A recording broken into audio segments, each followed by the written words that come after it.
my channel. I am Ashabi. Today I will be sharing with you the ABC steps to getting the perfect eyebrows.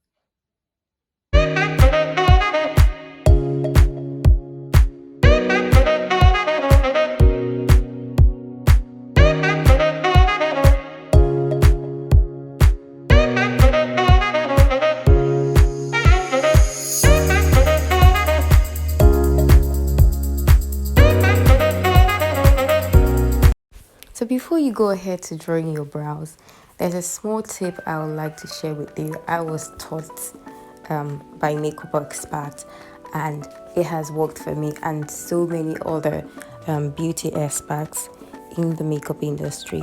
So there's usually something I used to do. I used to pick a piece of paper and then I sketch my dream eyebrows on it.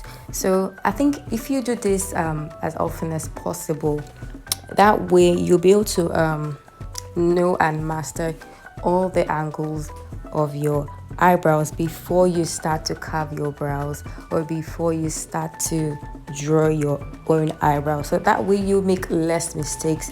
It's more like a practice if you do not have somebody's face to like practice your brows, or if you really do not want to mess up your brows. So this is a way to start practicing. So the next thing I do is to prep my skin. I like to wipe my skin with micellar water.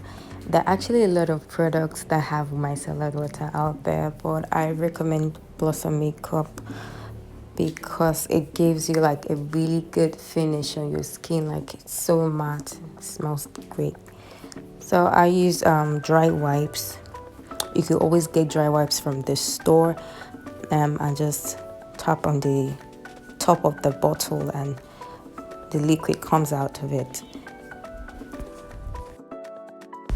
Now, after prepping my skin with micellar water, I like to brush my brow upwards and downward because it helps me see the excess of air that is left and makes me know exactly where I want to trim off. So now that I can see the excess of hair that I need to trim off, all I just do is to use blade. I really do not know. I feel I'm a little old-fashioned when it comes to my brows because I tend to trust blade more than other things that people use these days, like scissors and all of that. But because blade really gives me a clean finish, so I like to stick with the old-fashioned stuff. And I just like use my blade to trim out the excess from the lower part first, following the arc that you've actually done on your paper. You just use that out and then you trim the excess that you see on the top of your brow. That way it will give you like a very clean skin around that area, so it's so clean and neat. And of course, you do not want to forget, you do not want to stop brushing your hair upward and downward. And of course, you have to put in mind the sketch you have actually done on your paper. Once you have that sketch in your mind, you just try to like replicate that sketch on your face. So it's more like fixing and imprinting the previous sketch on your face. So you're just going to do that. Keep that in mind when you're carving your brows and then reducing the hair. So basically what I just do is to just keep that in mind and then brush up down, and whatever excess I see until it gives me that exact look that I have on that paper.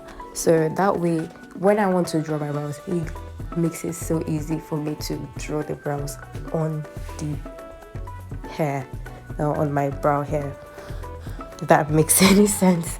Okay. Now that I'm done removing the excess hair from my brows, I like to go in with Pond Oil Control and Kiss Beauty Makeup Fix Spray. I just like to mix it together and then apply it on my skin.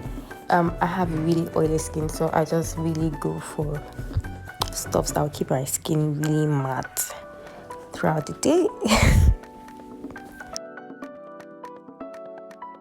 So I know you might be wondering why I'm actually mixing those two products together. I really do not have a theory. I just noticed that like I used to apply the Pond's alone and then apply the setting spray after my makeup.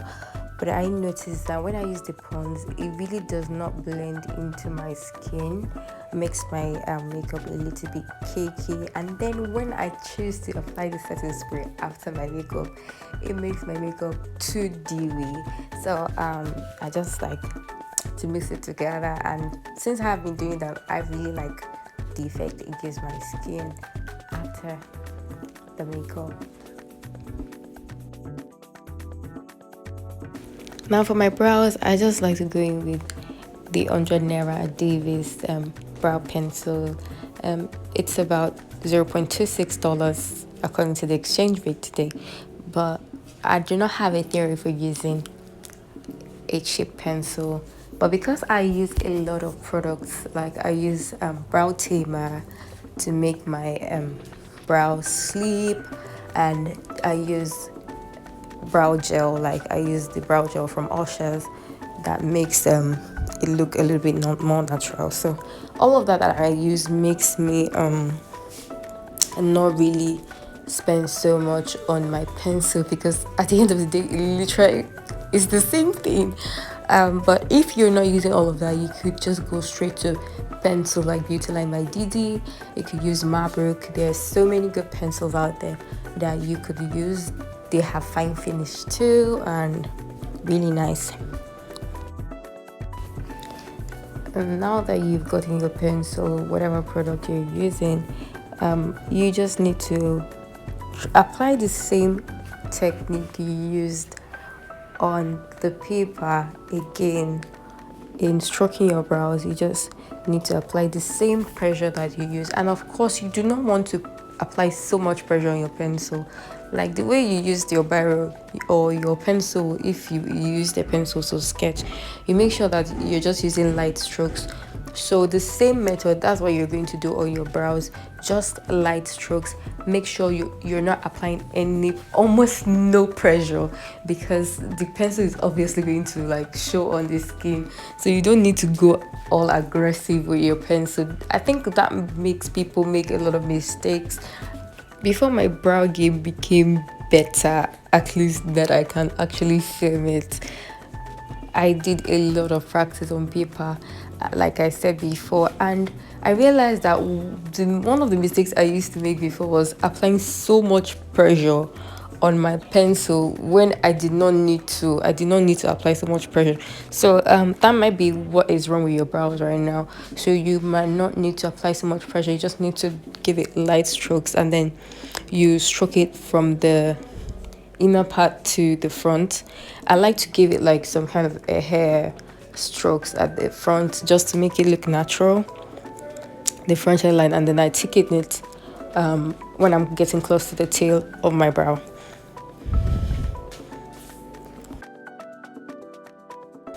So now you can see how it looks when I'm done with that side of my brow. Now I will be going to the other side, applying the same set of routine I used for the first side on the second.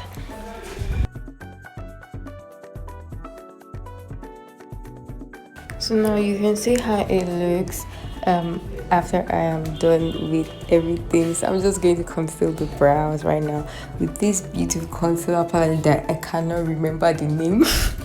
And then I'm just picking the shades I tapped on. It is exactly my skin tone, just a tone lighter than my skin tone.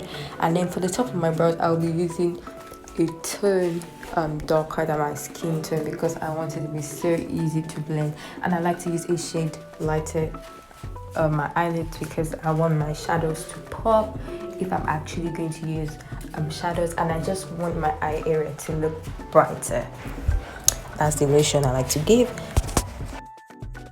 Now the concealing part is another struggle, because most of us have like beautiful brows when you draw it. Like if you saw my brows, like you saw the brows when I drew it, like it already looks beautiful, and then you wonder why she concealing, and then you go ahead to conceal, and then you say you're actually wiping some part of your eyebrows off. It happened. So that's how you need to take your time, slow down, and then conceal slowly. Forget that this video is actually fast, a little bit fast, but you need to conceal slowly, really, really slowly. Take your time because you do not want to chop off all your hard work away, and eyebrows can be really, really frustrating at times. So you need to take your time, dear.